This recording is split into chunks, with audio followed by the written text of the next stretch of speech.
Our next speaker is Մեր հաջորդ խոսնակը Լորեն Հոմերն է։ Լորեն Հոմերը փաստաբան է, որը մասնագիտացած է միջազգային մարդու իրավունքների եւ կրոնական ազատության պաշտպանության մեջ 1990 թվականին հիմնադրված Law and Liberty Trust հասարակական կազմակերպության միջոցով։ Լորենը ներկայանում է որպես ՄԿ կլոր սեղանի ղեկավար կոմիտեի անդամ եւ Մերձավոր Արևելքի աշխատանքային խմբի համանախագահ, ինչպես նաեւ նախագահել է դրա Աֆղանստանի արտակարգ իրավիճակների աշխատանքային խումբը եւ Ուկրաինայի արտակարգ իրավիճակների աշխատանքային խումբը։ Նրա ՄԿ-ն, որը միջազգային կրոնական ազատություն է, նրանց համար, ովքեր չգիտեն այդ տերմինը, նրա ՄԿ-ի ուշադրության կենտրոնում են եղել Ռուսաստանը, Ուկրաինան եւ այլ նախկին խորհրդային հանրապետություններ՝ Չինաստանը, Հայաստանը, Մերձավոր Արևելքը, Սիրիան եւ Իրաքը, ինչպես նաեւ Աֆղանստանը։ Նա Mission Եվրազիայի կրոնական ազատության նախաձեռնության խորհրդատու է, կրոնական ազատության գործընկերության անդամ եւ Փրկեք հալածված քրիստոնյաներին կազմակերպության խորհրդատվական խորհրդի անդամ։ Լորենը ավարտել է Դյուկի համալսարանը,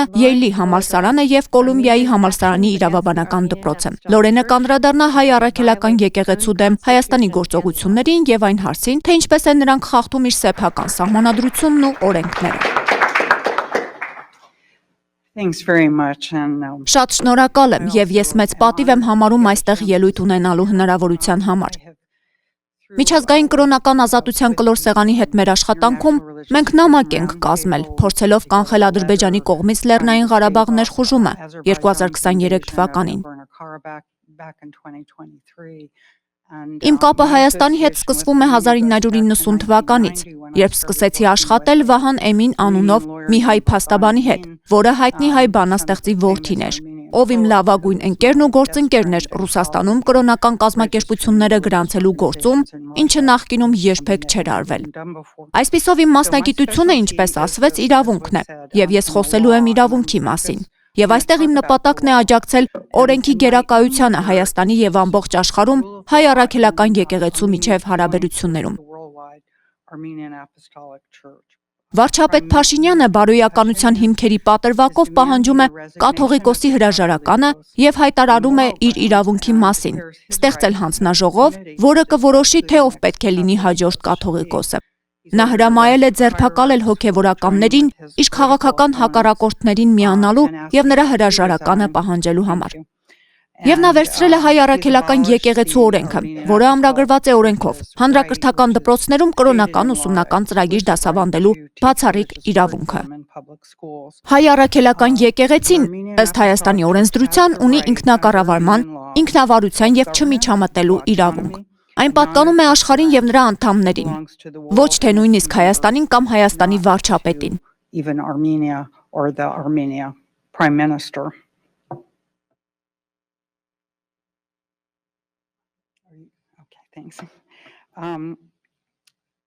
Այսպիսով հիմա ես պարզապես արագ կանդրադառնամ այս դրույթներին։ Հայաստանի սահմանադրությունը պետության եւ կրոնական կազմակերպությունների մասին բաժնում նախատեսում է, որ կրոնական կազմակերպությունները պետք է լինեն պետությունից անջատ։ Ամերիկայում մարդիկ երբեմն չեն հասկանում այն, որ երբ լսում են եկեղեցու եւ պետության անջատման մասին, կարծում են, որ եկեղեցին չպետք է ներգրավված լինի կառավարության հետ։ Բայց իրականում առաջին հոդվածը սահմանվել էր եկեղեցիները կառավարության վերահսկողությունից պաշտպանելու համար, եւ հենց դրա մասին էին մտածում հայերը, երբ մշակում էին այս սահմանադրությունը։ Քանի որ նրանք երկար փորձ ունեին խորհրդային միության կազմում կառավարության, գերիշխանության եւ եկեղեցու ներթափանցման հետ։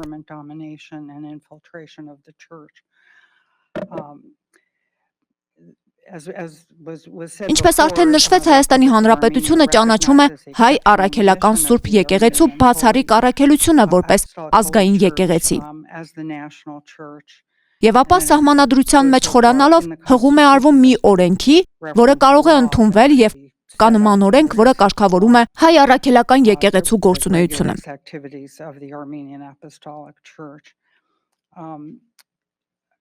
Սահմանադրության մեջ կրկին կա մի դրույթ, որ կրոնական կազմակերպությունները ունեն հավասար իրավունքներ եւ պետք է վայելեն ինքնավարություն։ Ես կարող էի երկար խոսել այն մասին, թե ինչ է նշանակում ինքնավարությունը կրոնական կազմակերպությունների համար։ Կամ բազմաթիվ դատական նախադեպեր։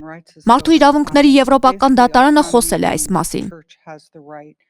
Բայց ըստ էության ինքնավարությունը նշանակում է, որ եկեղեցին իրավունք ունի որոշումներ կայացնել իր ներքին գործերի նրա առաջնորդների եւ այլնի վերաբերյալ։ Սահմանադրությունը պարզապես նաև նախատեսում է, որ յուրաքանչյուր ոք իրավունք ունի ազատորեն արտահայտելու իր կարծիքը, եւ որ յուրաքանչյուր ոք իրավունք ունի ազատորեն կազմակերպելու եւ մասնակցելու խաղաղ եւ անզեն հավաքներին։ Այսպիսով կառավարության դեմ բողոքի ցույցեր կազմակերպելու կամ կառավարության դեմ խոսելու համար ձերբակալված անձինք իրականում իրավունք ունեն դա անել Հայաստանի Հանրապետության Սահմանադրության համաձայն։ Եվ այս իրավունքները կարող են սահմանափակվել միայն օրենքով, պետական անվտանգությունը, հանցագործությունների կանխարգելումը, հասարակական կարգը, առողջությունը եւ բարոյականությունը կամ այլոց հիմնարար իրավունքներն ու ազատությունները պաշտպանելու նպատակով, բայց բողոքի ցույցերը իսկապես օրինական են Հայաստանում։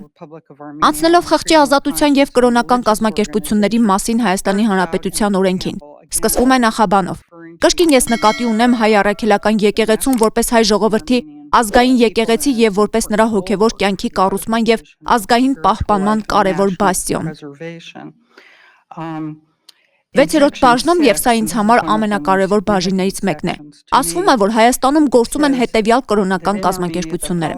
հայ առաքելական եկեղեցին իր ավանդական կազմակերպություններով, ապա այլ կրոնական կազմակերպություններ, որոնք ստեղծվել են մասնավոր սեփականության եւ կանոնադրության համաձայն։ Այլ կերպ ասած, այս օրենքում նրանք ուղղակիորեն ներառել են հայ ուղղափառ եկեղեցու ամբողջ կառուցվածքը որպես դրա գոյության իրավական հիմք։ Նրանք պարտավոր չէին ներկայացնել այն, ինչ ներկայացվում է այլ երկրներում ինչ-որ բան, որը կարող է կոչվել ստատուտ, սահմանադրություն կամ կանոնադրություն, որը թվարկում է եկեղեցու կազմակերպվածությունը։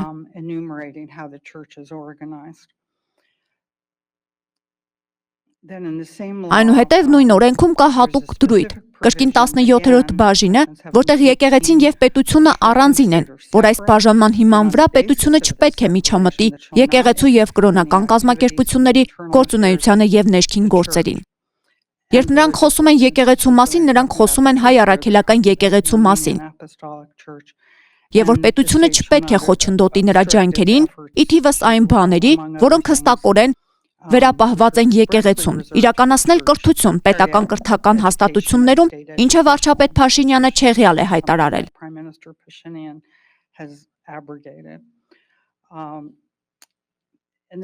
Եվ ապա այս խղճի ազատության մասին օրենքում ասվում է, որ պետությունը երաշխավորում է կրոնական կազմակերպությունների անդամների կամ աշխատակիցների իրավունքները, մասնակցելու քաղաքացիական եւ քաղաքական կյանքին մյուս քաղաքացիների հետ հավասար հիմունքներով։ Սա այն հարցն է, որը 90-ականներին բուռն քննարկվում էր։ Թե արդյոք կրոնական գործիչները, քահանաները եւ այլոք կարող էին մասնակցել քաղաքականությանը, եւ Հայաստանն ասում է, այո, նրանք կարող են։ Այնուհետև 2007 թվականին ընդունվեց հատուկ օրենք եկեղեցում Հայաստանի Հանրապետության հարաբերությունների վերաբերյալ։ Եվ այն կրկին ճանաչում է ինքնակառավարումը եւ կրկնում եկեղեցու եւ պետության բաժանումը։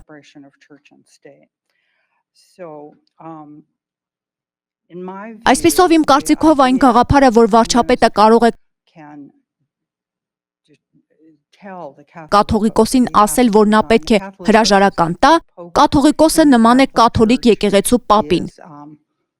Նա բարձրագույն հեղինակություն է, ոչ միայն Հայաստանում։ Հայ առաքելական եկեղեցին գործում է ամբողջ աշխարհում։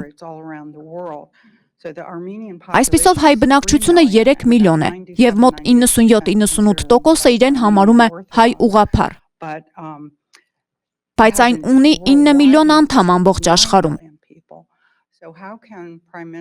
Այսպիսով ինչպես կարող է վարչապետ Փաշինյանը պնդել 9 միլիոն մարդկանց համար որոշելու իրավունքը, որոնց մեծամասնությունը նույնիսկ չի ապրում Հայաստանում, որ նա է որոշելու, թե ով է ղեկավարելու իրենց եկեղեցին։ Մայրաթոր Սուրբ Էջմիածինը համաշխարհային հայ առաքելական եկեղեցու իշխանության գերագույն կենտրոնն է։ Եվ Գարեգին II կաթողիկոսն է ու գերագույն հովվապետը։ Եվ դա իսկապես կարևոր պաշտոն է։ Նրանք ունեն կանոնադրություն, որը վերաբերում է նրա որոշ պատասխանատվություններին։ Բայց նա եկեղեցու ներսում ունի շատ հատուկ հոգևորական, եկեղեցական եւ աստվածաբանական պատասխանատվություն։ Նա պարզապես ինչպես արդեն ասվել է նման չէ կորպորացիայի նախագահի, որը պարզապես փոխարինելի է ցանկացած այլ անձի հետ։ Եվ նրանք, ի թիվս այլոց, ունեն հատուկ փաստաթուղթ ազգային եկեղեցական ժողովի համար, որը հայ առաքելական եկեղեցու գերագույն կառավարման մարմինն է։ Եվ այդ մարմնին է վստահված կաթողիկոսի ընտրությունը։ Ես մեծ հաճույքով մարդկանց հետ կկիսվեմ դրա բովանդակությամբ։ Այն բավականին երկար եւ մանրամասն է։ Այն նախատեսում է այն մարդկանց ընտրություն, ովքեր մասնակցում են ժողովի կաթողիկոսի ընտրության ժամանակ։ Վստահ եմ նաեւ, որ կանոնական իրավունքի համաձայն հայ առաքելական եկեղեցում կա մի դրույթ այն մասին, ինչը այսպես ասած անգլիկան եկեղեցում մենք անվանում ենք հոգեվորականի պաշտոնանկություն։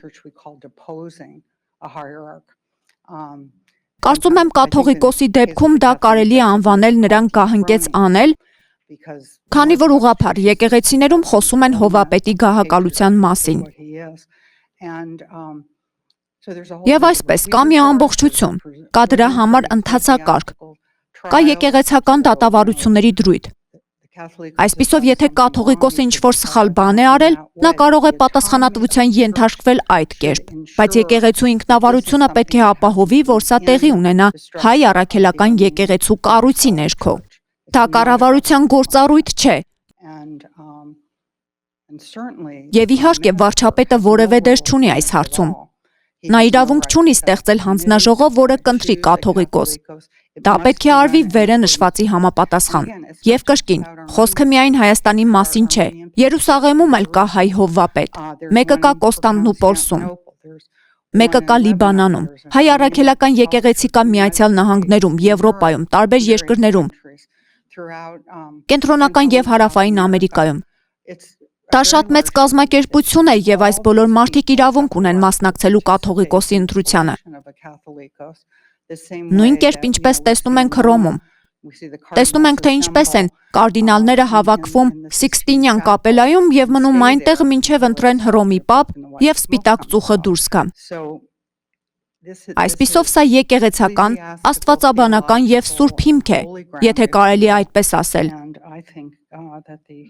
Եվ կարծում եմ, որ վարչապետը սխալ է իր հարձակումներում։ Այնպես որ շատ շնորհակալ եմ։ Thank you very much.